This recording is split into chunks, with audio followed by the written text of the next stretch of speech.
commercials mean. I also, if I'm looking and trying to figure something out, I need something to talk to me that might hit me. And it happens on TV because, you know, every time they show a sporting event, they got the pharmaceutical companies back to back telling people how to fix the sickness on the same stuff that they sell them. So we get it. Yep, we get it too, Chuck D. And that's why at KBLA Talk 1580, we don't black down. Drop it! Our freedom of speech is freedom of death. We got to fight the powers that be. Fight the power! Fight the power! Fight the power!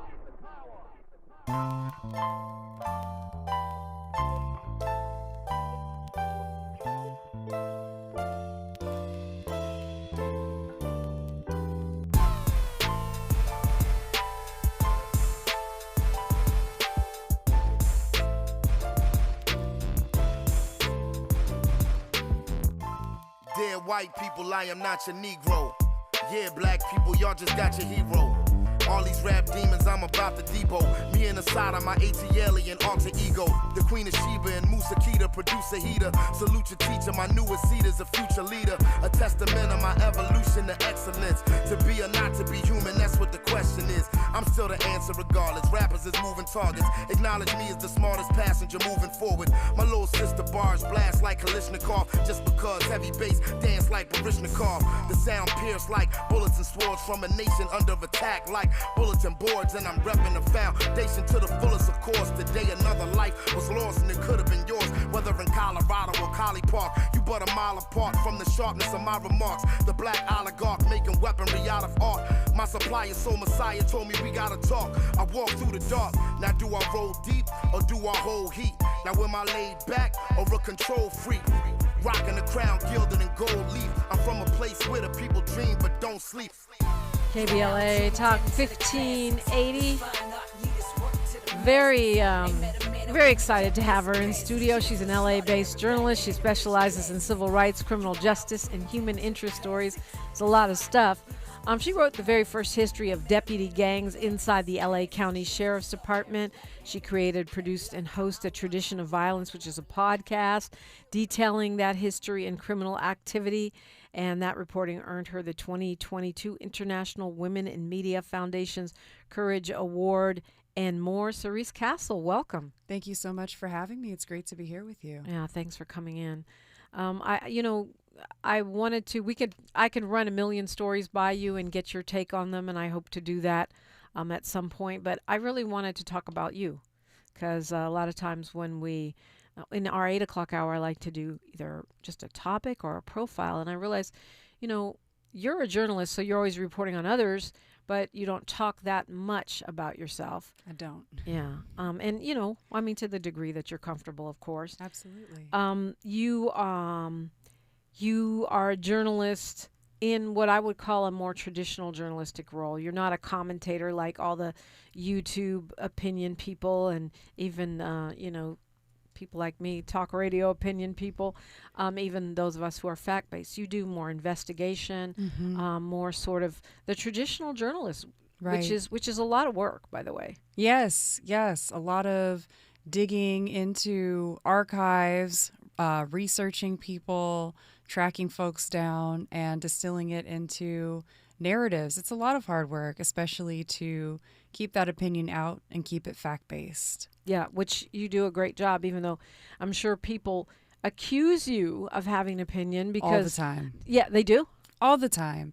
And I think people often see the things that I report on and accuse me of having an opinion when all of my stuff is based in fact. I think a great example of that is the reporting that I've done on the deputy gangs. I'm covering the sheriff's race right now, and I have to tell you, that's the number one thing that I get in my comments is that I'm making this all up and this is all a story that I invented and that my reporting on this stuff, and I get this from people in the journalism industry too. Really? Yes, that this now is that all opinion. shocks me. Yeah. I mean, I can see it from people that are supporting a particular sheriff or from law enforcement because they don't want to hear those facts. Mm-hmm. But from other journalists, I would think they would respect the work that you've done. I would think so too, but I got a comment very recently that, my reporting is, opinion and based on my personal beliefs when that has never been the case. I dove into this story, yes, because it is something that I was personally interested in.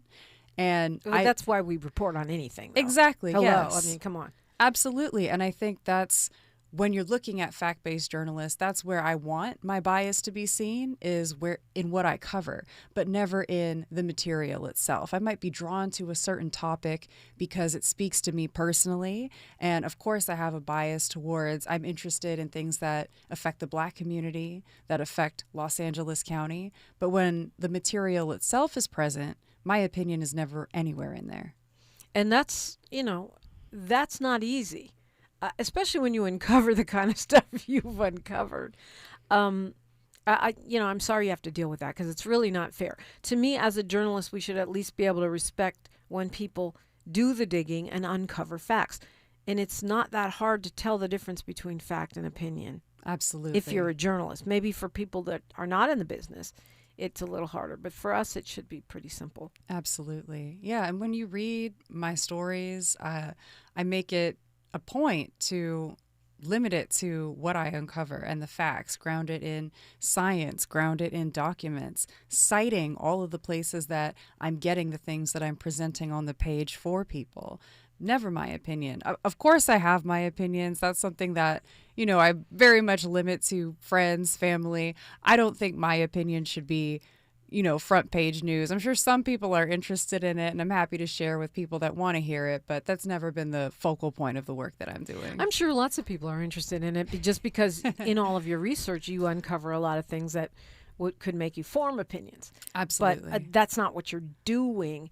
And I just want to really point that out because even though I do talk radio and I do opinion, I'm really clear when I'm presenting a news story. Okay, now I'm telling you just the facts, and I also try to cite why I have this opinion. Right. So but it's still opinion. Mm-hmm. We're clear on that. I'm not trying to pretend. It is a little tricky though, because we can only see the world through our own eyes. I mean, right. you are a Black woman, and you just said that you're interested in what Black people are interested in. I think that one of the reasons people accuse you of having an opinion because we have been conditioned in this country to believe that white, male, upper middle class is the same as right. neutral. That's neutral, yeah. Which is just a load of bull, yeah. right? Yeah. Our stories are just as important.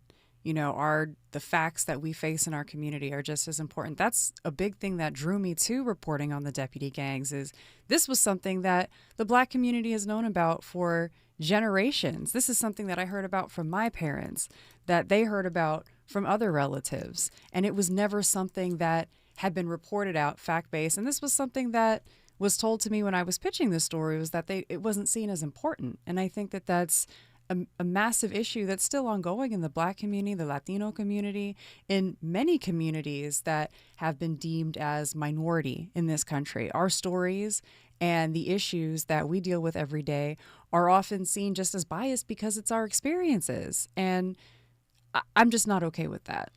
Yeah, well, which is why people were baffled when NWA came out with F the Police, and then, wait, lo and behold, there's a whole problem here that we're still dealing with. That said, let's get back to you for a second. That kind of journalism, investigative journalism, fact-based, original reporting, where you're not just looking what CNN or MSNBC or the New York Times said and then talking about that. What drew you to that? I've always been interested in journalism. It kind of took me a little bit to figure out that I could be a journalist myself. But going back to when I was a small child, I was always watching the NewsHour on PBS was one of my favorite shows. I've always been a bit of a nerdy academic as well. Always listening to NPR. I remember some friends of mine, I was asking them a couple of months ago, isn't it so interesting that I wound up a journalist? Did any of you think that I would end up in this position? They said, Cerise, of course we did. Do you remember the time that you got thrown out of chemistry class for arguing with another student about the military budget? And I didn't remember that, but listen, your friends will tell you they can spot things sometimes better than you can. Yeah, it's true. And so how did you start that journey? Other than being 6-year-old Cerise watching NewsHour. How did you start that journey? How did you get, because that's a whole skill set. It's not, it's not easy. Yeah, I started the journey when I was in the 8th grade. My class took a trip to New York City, and we went and saw the Today Show. And we were standing outside in Rockefeller Plaza, holding up the signs like people do. And the anchors were kind enough to come outside and speak to us. And one of them was the great Ann Curry. And she came up to me and we started talking a little bit. And she asked me what I wanted to do for a career. And I told her I wasn't really sure. And she asked me what subject I liked in school. I told her I liked history, that I loved English, that I really liked writing. And she said, well, you might want to consider becoming a journalist. And I really took that to heart. So when we got back to California, I joined the school paper. And that's how I started out on my journalism career. That's wild. So that's about as much of a sign from the universe as you can get, right? One of the most famous journalists ever just comes up to you and says, what do you want to do? Well, maybe you should be a journalist. Yes. Yeah, it really spoke to me. And I'm so grateful to Anne for really turning that light on for me internally. This career has led me on so many great adventures. I've gotten to meet so many great people and report on really important topics that have really spoken to the community. So I'm so grateful for her to have that conversation. It really shows that one interaction with somebody can really just change the course of their lives and so many other people around them. Yeah. Yeah. I mean, one of my favorite things, and this has actually happened to me a lot, is young, podcasters or opinion people or journalists say, oh, yeah, well, I grew up listening to you, and I know that we can question people. I knew that women had the ability to talk back and control the conversation. I was okay, if I did nothing else in my life, that was a good thing.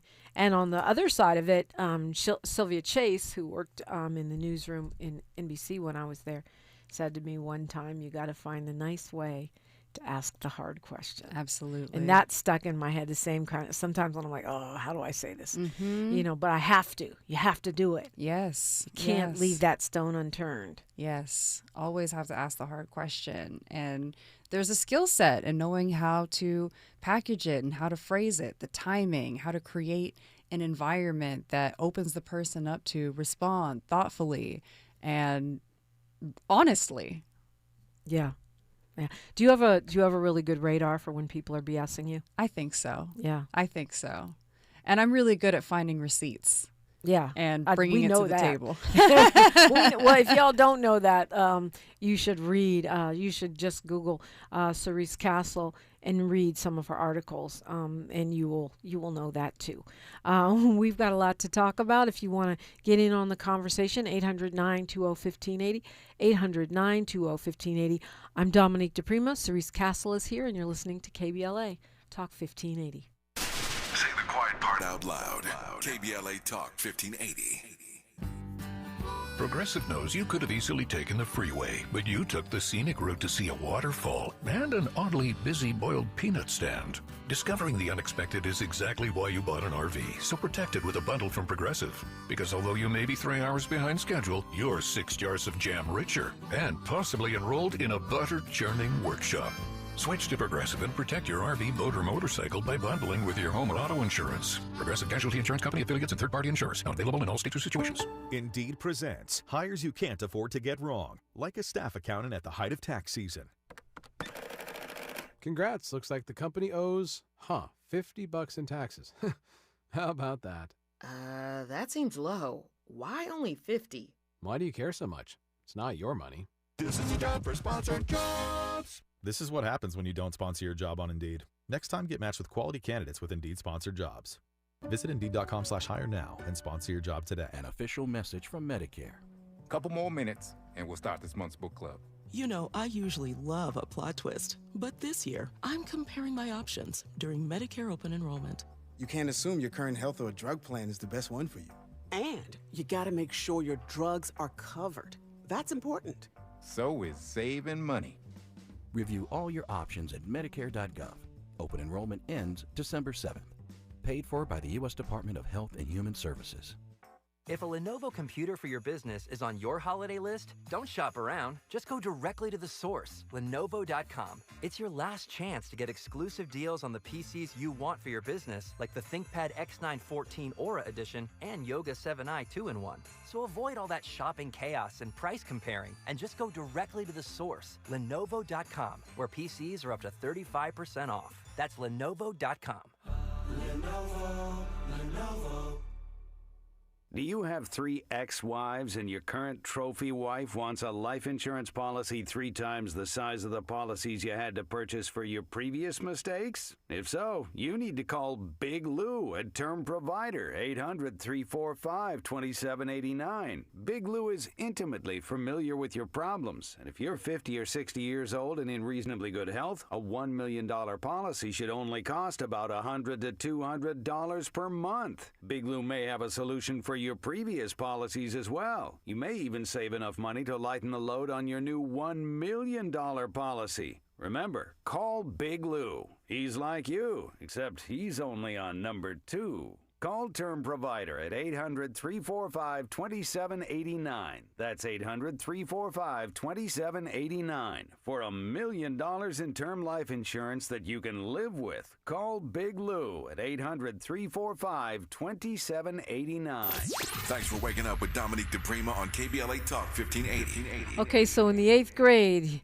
you go, you meet Ann Curry, you join the paper, and then from there on out, you never look back? I never really looked back, no. I went to Emerson College for journalism, and I was in there for about 3 years. I graduated early. And while I was at Emerson, I hosted a radio program. It was the only hip-hop show in the Boston area, which got a lot of listeners, got to meet a lot of great people through that. Fantastic experience. Also worked on our school's news network. I hosted a entertainment music show where I went around to different venues, talked to different local artists, which was also a fabulous experience. And then I did my last semester here in LA at the Sunset campus, where I interned for Spin Magazine, also in the music field. I really thought I was going to be a music journalist for a long time. But after finishing that up, I really got interested in general news assignment reporting, because this is when the Black Lives Matter protests first started up. And that's what really drew me to breaking news, general assignment, and really local news overall. I feel like local news, it's, one of the most rapidly declining news outlets in this country. I believe we're losing about 3 local papers a week. Yikes. Yes. I did not know that. Yeah, and that loss, really a lot of the issues that we see nationally, what's happening now in the White House, for example, a lot of these movements really start at the local level, right? And then build from there. And that lack of attention and that lack of watchdog accountability on the local level has led to some pretty horrific things, I think we can say, for people across the United States. And I myself wanted to be one of the people being a watchdog on the local level, to be a check and balance to some of the things that go on to be. Yeah, it's a great point, especially when we look at the media consolidation that's happening now. Yes. Which we thought was bad before, but now it's insane. With one family basically in a position now to own CNN, TikTok, CBS. Let's go to Harry calling us from Los Angeles. Good morning, Harry. Harry, you with me? Yes, I'm calling to ask you two to write about Epstein, Diddy, and Cesar Chavez. I think you two, this conversation, a conversation on what men are doing and have done, and how these men are seen in our society, and how women can combat what the Epsteins, Diddys, and Chavezes do. Yeah, I did a commentary on Chavez. I've done a lot of commentaries on Epstein, and a little bit on Diddy. For me, I don't think they all go in the same category. Epstein is like a whole cartel, but I do think that there's a mindset and a sort of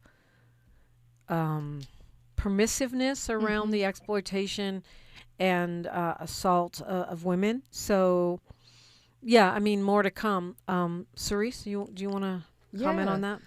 I think that there's definitely a lot more to be said about the Epstein files. I think that's one of the stories that has been grossly unreported on, and I think that that's really a harbinger for the state of this country at the moment and where we are in politics. It's fascinating to me that we have all of this evidence of wrongdoing for Epstein, and no one has been brought to justice. I mean, Diddy, he's in prison right now. We know who was helping Epstein. We know who his accomplices were. The information is out there, and there's been zero accountability. And I think that says a lot about the state of the criminal justice system in this country, the state of power in this country, what is permissible, how women are seen as disposable.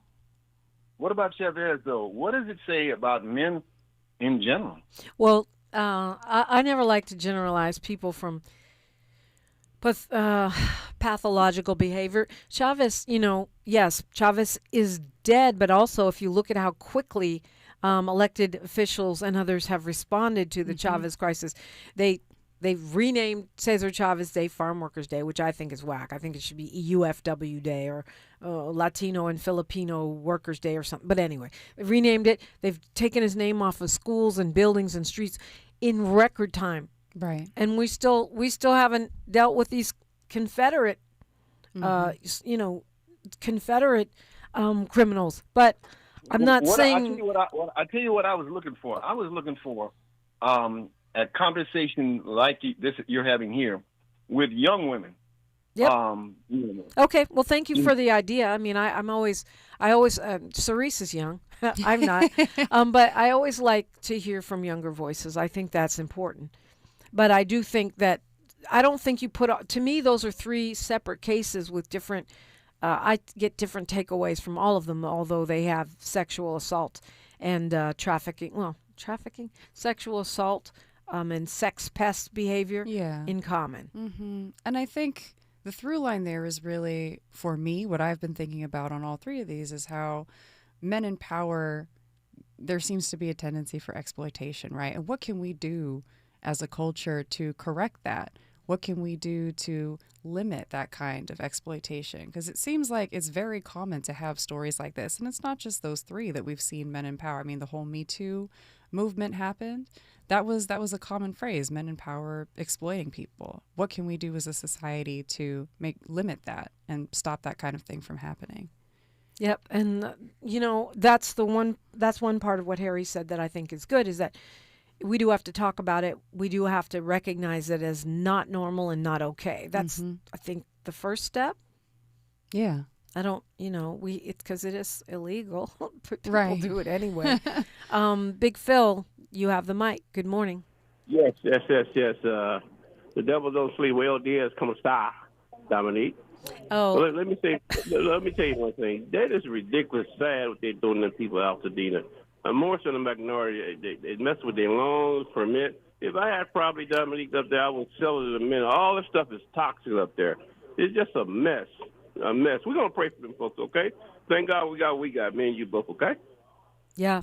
No, I agree with you. We were talking earlier about how My Tribe Rise was marching on the home of Pedro Pizarro, who's the CEO of the parent company of Southern California Edison. They were out there this Easter weekend because the guy's gotten a huge raise, but people still are not getting help, and they're getting gaslighted by this power company. Yes. I actually did some reporting earlier this year that found that many of the homes, I believe it was 3/4 of the homes that were tested after remediation, were still coming back toxic for asbestos, lead, all kinds of cancer-causing, neurological disease-causing diseases in these homes. And there doesn't seem to be any sort of accountability process for these companies, Edison, that caused the fire, or, any of these companies, insurance companies that, back these houses, back these policies. These people are being forced to move back into their homes, and it's toxic, They're I think I read a story you wrote on that,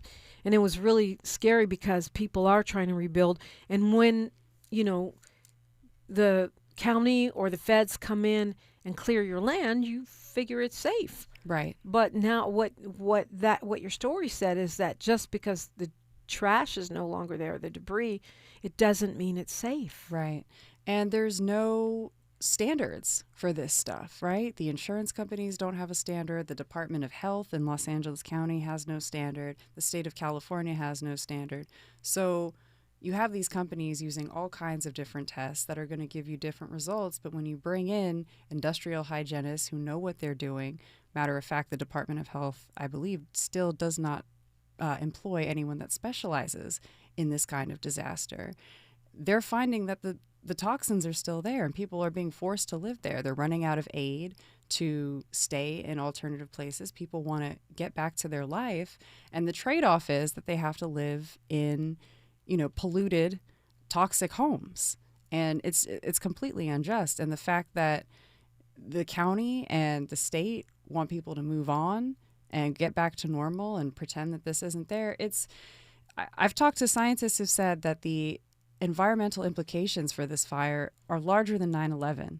And there are hundreds of thousands of cancer cases that came out of 9/11. And I shudder to think at how far-reaching the diseases and sicknesses that we are going to see in 5, 10, 20 years from this disaster may be. So that's Altadena and the Palisades. I mean, if we're keeping it real, because even living out of the fire zone, I was thinking, okay, I'm breathing in a refrigerator, a car, a stove right now. Yes. Because it's the particles of that are in the air. Prester John says, yeah, true, Altadena is now a massive Superfund site, a toxic no man's land. Yes.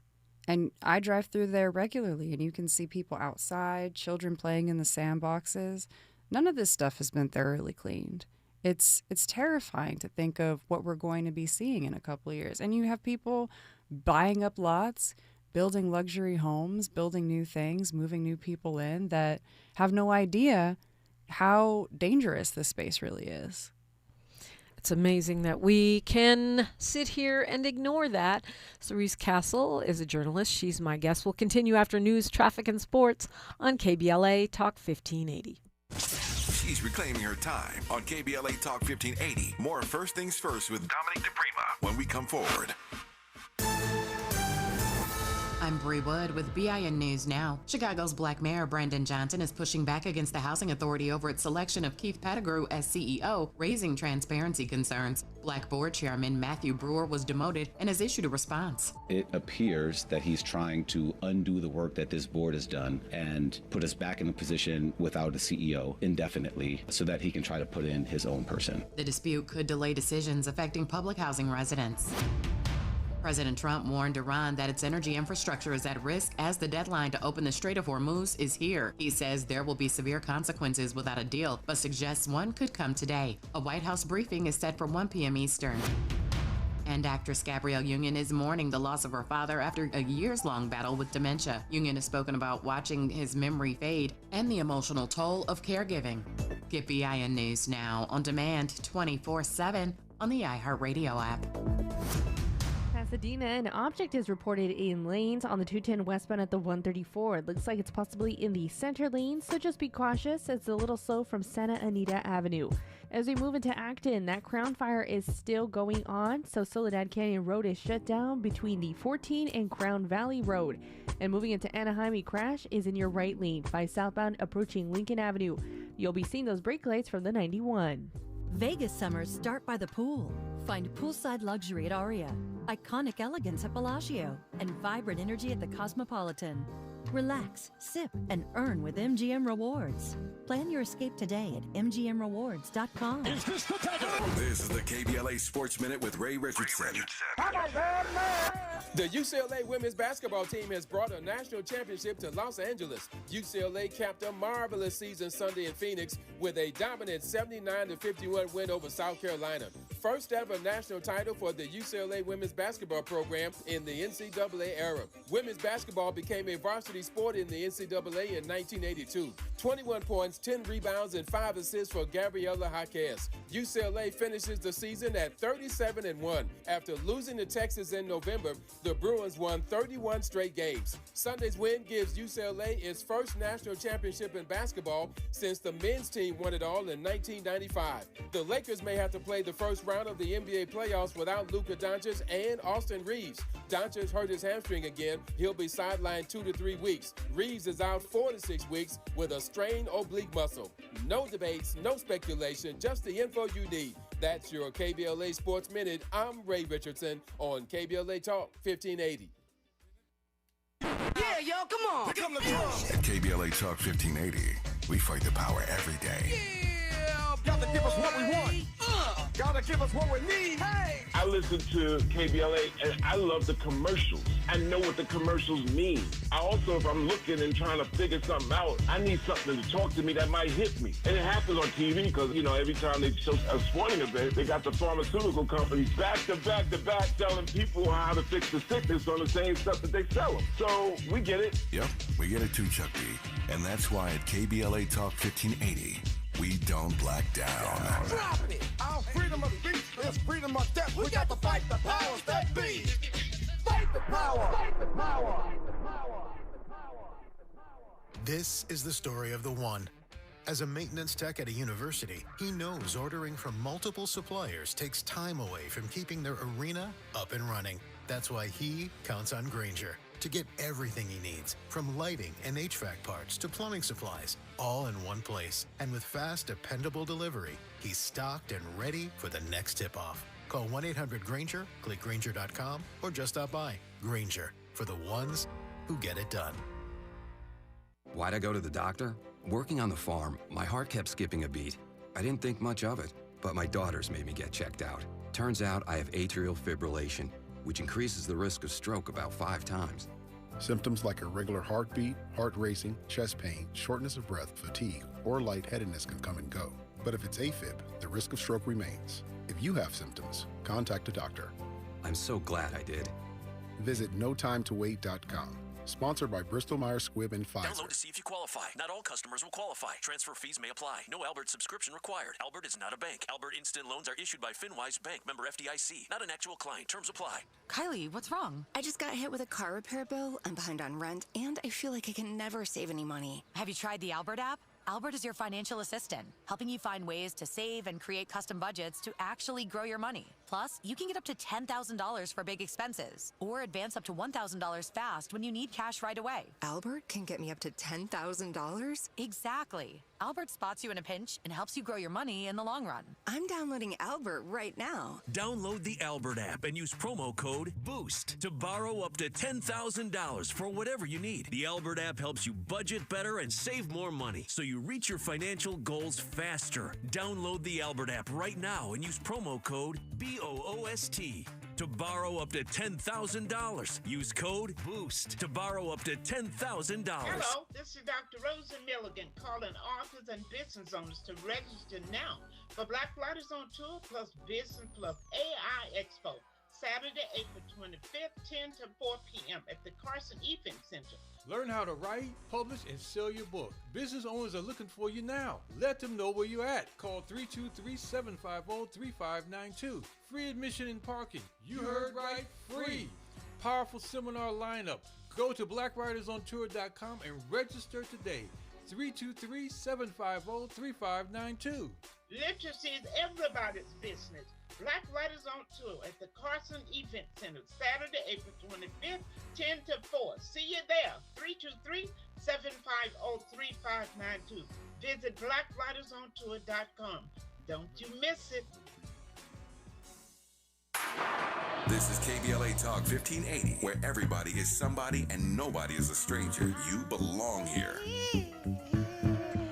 You do belong here. We did it. Yay. We're live on Instagram and live on the air at the same time. Cerise Castle is with me. And, yeah, we're live. We're live on the radio and on the IG thingy thing. And that's a good thing because I want as many people to hear you as possible, Cerise. So you went to college, you graduated, you did radio, you did hip hop. Hip hop has touched a lot of our paths, right? Yes, absolutely. That's kind of where that is not kind of, that is exactly where I started. But you can't see you now. Yeah, I'm trying to fix this sound. Oh, yeah. I'm trying not to get the feedback. Okay, don't worry about it. Okay. Just we want to see you. So. Okay. Yeah, where we can see you. We like to see you, Cerise. All right, so talk to me about how you got into this, the story that you're probably most known for, which is the story about the sheriff's gangs. And we're talking about gangs made up of sheriff deputies. Yes. So I got into that story because when I was growing up here in Southern California, I'm sure a lot of people might remember the DARE program, which is where we had deputies coming into the classroom, talking to kids about the dangers of joining a gang, all that stuff. And at the same time that was happening, our teachers would come and tell us, well, you have to be careful because some of these police officers are also in a gang. And it never really made sense to me how those two things could coexist, that there could be, police telling us to stay out of gangs, but at the same time, they're in a gang too. It never really... That's bizarre when you think of it that way. Right. That duality it didn't make sense in my young mind. And of course, growing up, I saw friends, family members being brutalized by police, being told at the same time that sometimes that was a product of, gang activity on the police's part. All of this stuff, it just didn't make sense, and it was a question that stayed with me for many years, and I came back to it again and again. I remember going to the library and trying to find out information about these deputy gangs, if there was any information in a book or in a newspaper article. And I did read newspaper articles. There were some articles by Sabrina Steele at the Long Beach Post, who wrote about the Vikings in the aughts, Jack Leonard at the Los Angeles These are gangs, Times. the Vikings and the Right, aughts. Yeah. right. The Vikings at the Linwood Station. Jack Leonard wrote about the Regulators and the Vikings as well. But there was never any cohesive history that went through who all these people were, why they were doing what they were doing, and why it was allowed to go on and get bigger and worse as the years passed. So fast forward to 2020, I was reporting on the protests that were happening in response to the murder of George Floyd. And in the course of reporting on that, I actually myself became a victim of police brutality. I was shot with a less lethal munition by a member of the Los Angeles Police Department. And the injuries that resulted from that put me on bed rest for about 6 months. I tore the tendons in my ankle. I couldn't walk. I was on crutches for a number of months. And I was laid up in the house, really having FOMO, fear of missing out, watching these protests happen and not being able to report on it. It was really eating at me, especially as one of the only Black reporters in my newsroom. I was one of 2 Black reporters at the time.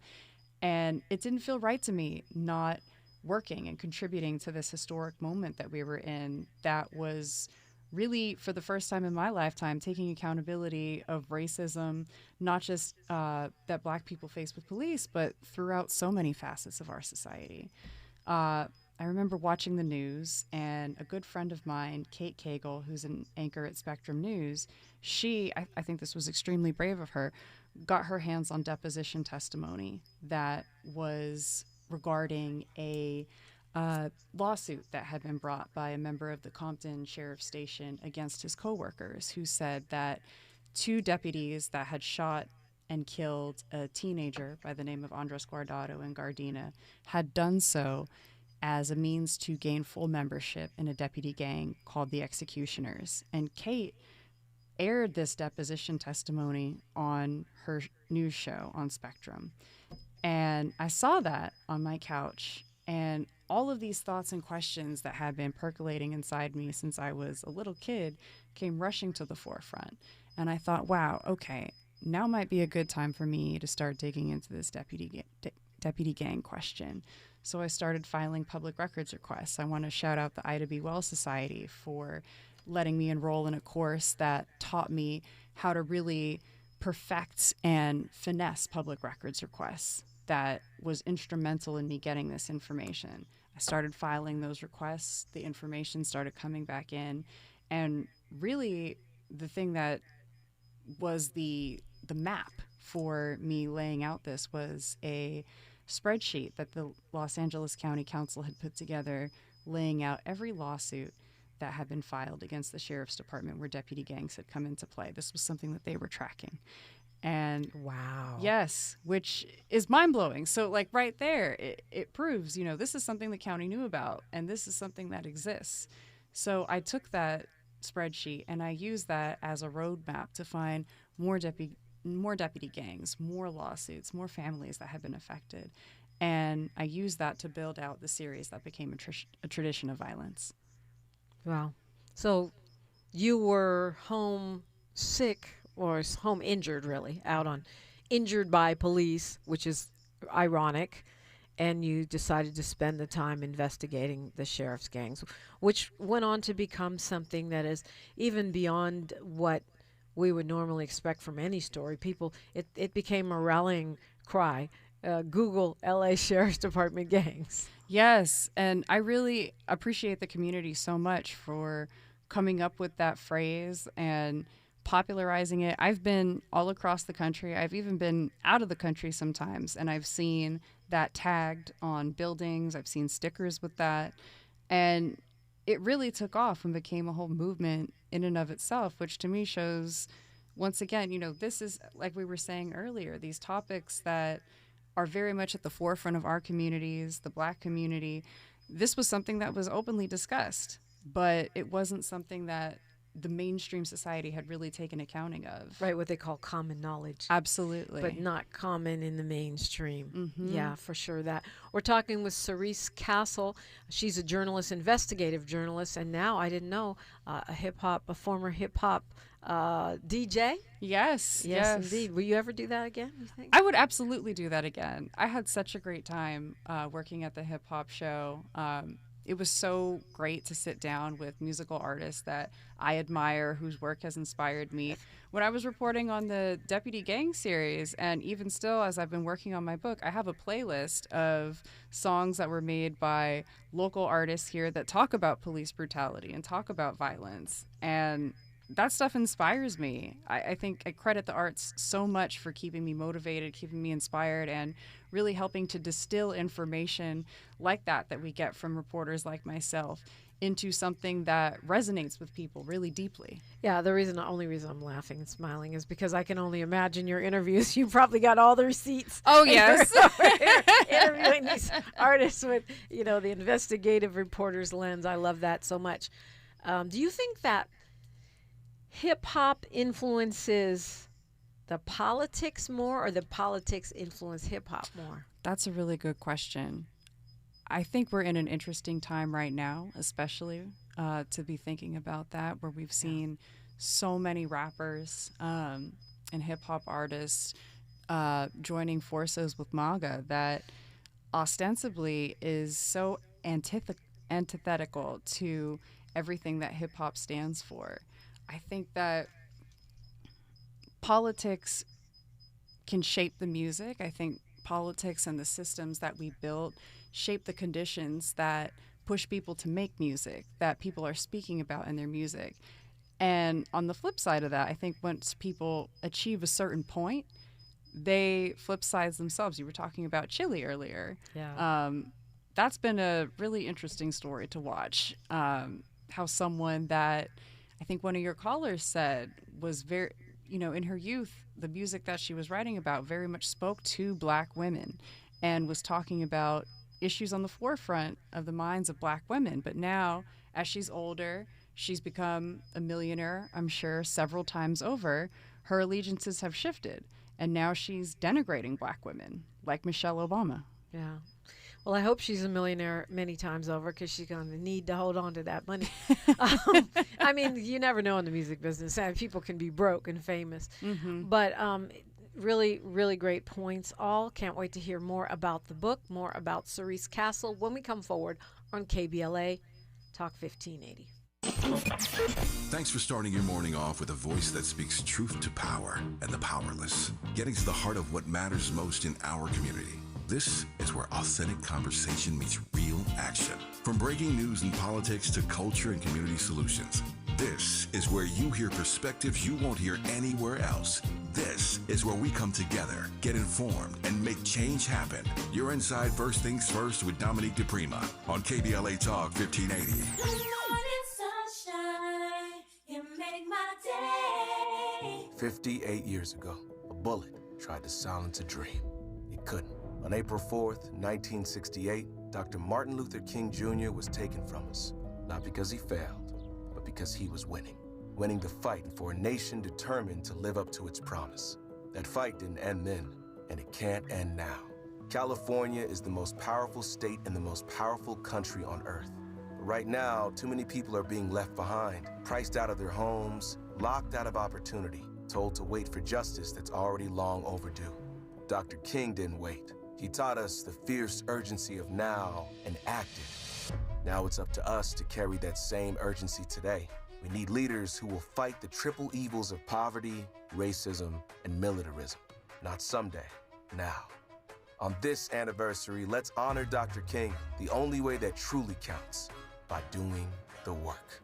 Ad paid for by Steyer for Governor 2026. When temperatures climb, LADWP wants to help you stay cool indoors, starting in your attic. With quality attic insulation, your home can stay more comfortable during hot summer days and help lower your energy bills year-round. It's a smart way to save. And for a limited time, LADWP has increased the attic insulation rebates to make upgrading more affordable. Act now to start saving. Visit ladwp.com/attic. That's ladwp.com/attic. Getting around LA doesn't have to cost a lot. Metro has fares that fit every budget. 20 free rides for qualified riders through the Life Fare program. Free passes for students with GoPass and affordable options for everyone in between. Wherever you're going, Metro's got you covered. Visit metro.net/fare programs. KBLA Talk 1580. We've got a lot to talk about. KBLA Talk 1580, connecting you with services and solutions. The midterm elections are upon us. It is voting season once again. Common Cause's motto is fighting for the democracy we deserve. In service of that goal, Common Cause puts its state and national policy expertise, massive network of grassroots supporters, and nonpartisan approach into action to strengthen our democracy against the challenges we face today. They work at every level of government on priorities that impact each of our lives, like defending the right to vote, limiting big money's influence on our elections, holding public officials accountable, and more. Common Cause is a nonpartisan grassroots organization dedicated to upholding the core values of American democracy. They seek to empower all people to make their voices heard in the political process. This election may be the most important one ever. If you'd like to make a donation or volunteer in service to the Constitution, please visit commoncause.org. That's commoncause.org. This is a community call to action from KBLA Talk 1580.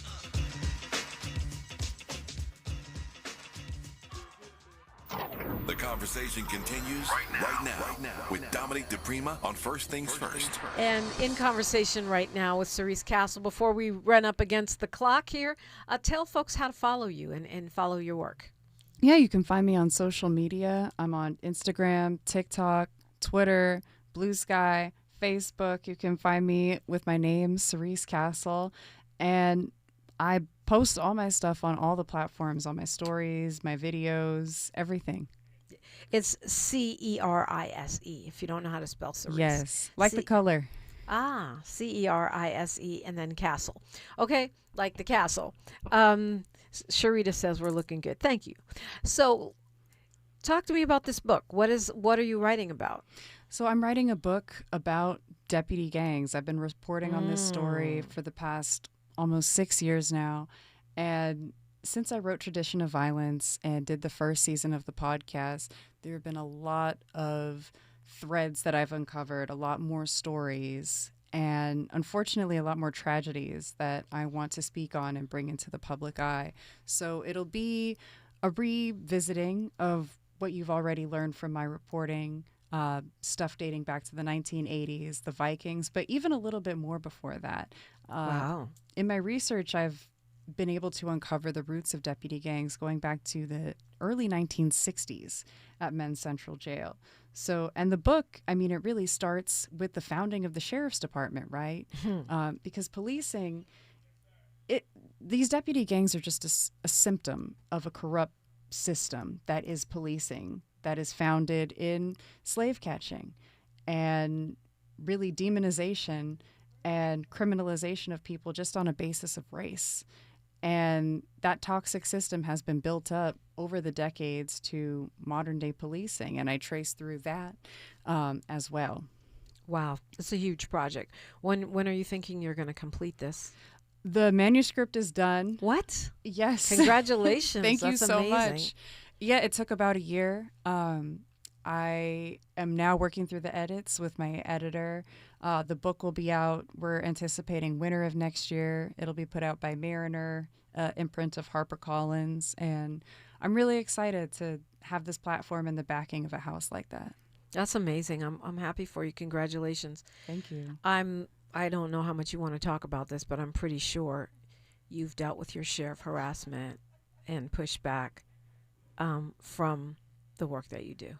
Absolutely. I did a story about this as well. Right after I published A Tradition of Violence, I began being surveilled by the Sheriff's Department, which is something that is ongoing. I actually got a tip on Sunday, on Easter Sunday. I got a tip that I may be being followed by members of the Sheriff's Department as I'm reporting on the race for sheriff at this moment. I've had members of the department come to my house.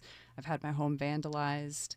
My social media is tracked constantly. I'm sure we're live on Instagram right now. I'm sure that might be someone in the department watching us right now. It's completely Good morning, changed. officer. Good morning, indeed. So I know that, I mean, you can prove this because you do everything you do is fact-based, but I remember famously Sheriff Villanueva actually came out and said the quiet part out loud that he was tracking you. Yes, and I'm not the only one. He investigated 2 other journalists that we know of, Maya Lau and Eileen Shekmedian. And he still harbors quite a bit of resentment towards me personally. In 2022, he hosted a radio show that was all about me and just denigrating my reporting and my character. And just last week, he had me thrown out of a campaign event. Really? Yes. Wow. That's amazing. So that makes it tougher to cover the races, I would imagine.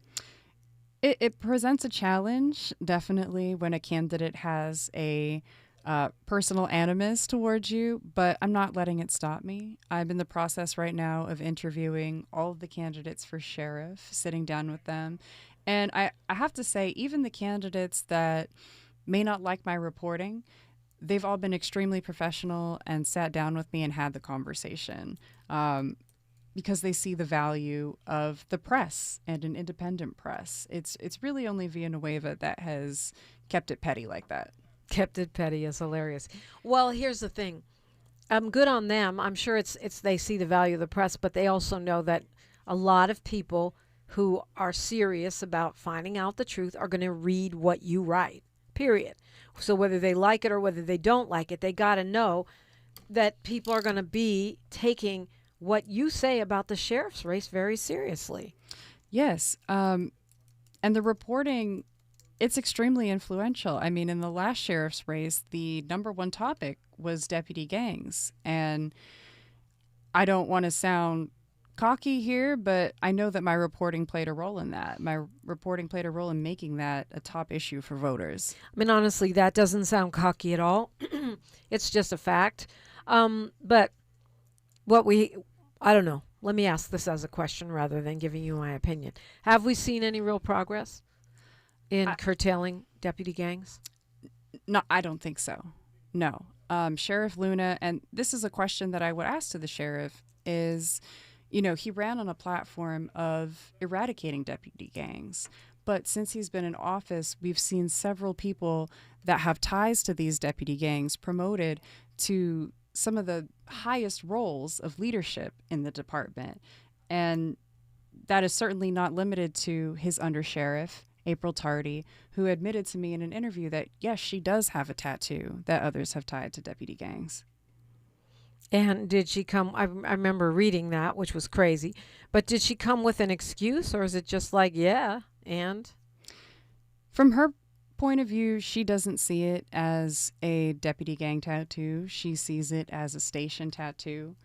And, you know, I've heard that for the deputy gang tattoos that, you know, oh, it's not a gang tattoo, it's station pride. That seems to be the talking point. For me, when I make the designation of a deputy gang tattoo, it has to meet this three-pronged rule under the California Penal Code that defines what a gang is. And that is sharing a common name, sign, or symbol, participating in activities for the furtherance of the gang that are criminal. And I say that her tattoo belongs to a deputy gang because people have identified to me crimes that this gang has committed. And if there is a crime happening and it meets those other standards, yes, I am going to say that it is a gang. And once again, that is not my opinion. I am using the California Penal Code to make that assertion. Well, time flies when you're on the radio, and we have run out of it, but maybe you'll come back and we can talk a little bit more about the Sheriff's Department and some of the different folks that are running to be the LA County Sheriff. I'd love that. Yeah. Thank you so much for coming by today. And thank you for all the work that you're doing. I mean, you're very courageous. It's, you know, opinion or not, and I've read enough of your work to know it's fact-based, not opinion. The harassment and intimidation are real, and appreciate you continuing to do your work in the face of all that. Thank you. It's my pleasure. I can't imagine doing anything else. Yeah. Well, I'm glad we're lucky. It's our good fortune that that's the case. Tavis Smiley's on deck. He is about to come on this microphone. He's got an incredible show stacked up for you today, as usual, on a Monday. Don't forget to tap in with me everywhere on social media. I'm at Diprima Radio, DIPRIMA, and then radio. The station is at KBLA 1580 everywhere, like my father, the late and great Amiri Baraka used to say. A person is either free or they are not free. There can be no apprenticeship for freedom. Until next time, KBLA delegation, one love. KBLA 1580 Santa Monica. I'm Bree Wood with BIN News Now. Maryland's Black Governor Wes Moore warns the U.S. may be lurching into another forever war, comparing the conflict in Iran to Afghanistan. We lost over 2,400 American lives, and we did it because we said we wanted to change the Taliban. And 20 years later, you know who's in charge of the Taliban? Speaking on CBS's Face the Nation, he says President Trump has